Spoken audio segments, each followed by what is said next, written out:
सुरेंद्र पाटील याच्याबरोबर फिर्यादी वय वर्ष 19 यांची इंस्टाग्रामवर ओळख झाली. त्यानंतर फिर्यादीला आरोपीने आमिष दाखवलं की तुला एअरपोर्टला मी नोकरी लावून देतो, कागदपत्र घेऊन ये. त्याप्रमाणे त्याने फेब्रुवारी महिन्यात तिला त्याच्या ऑफिसला बोलवलं. त्या ठिकाणी त्याने सदर तरुणीला आईवडिलांना मारून टाकेल अशी धमकी देऊन तिच्याबरोबर शारीरिक संबंध केले. आणि त्यानंतर सुद्धा नंतर 29 मार्चला त्या महिलेला परत बोलवलं त्याने आणि त्यावेळी सुद्धा तुझ्याबरोबर जे काही मी शरीर संबंध केले त्याचे व्हिडिओ व्हायरल करेल अशी धमकी दिली.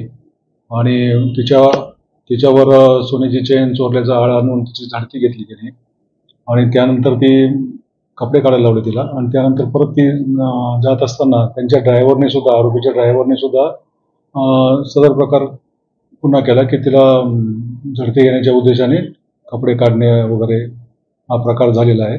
सदर प्रकरणी गुन्हा नोंद केलेला आहे आणि पुढील तपास चालू आहे. रेकॉर्डनुसार सुरेंद्र पाटील यांच्यावर एकूण 13 गुन्हे दाखल आहेत. मनपाडा, कोळसेवाडी आणि MFC पोलीस स्टेशनमध्ये.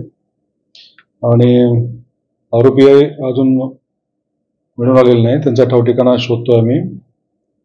अजून त्यांना अरेस्ट केलेलं नाही.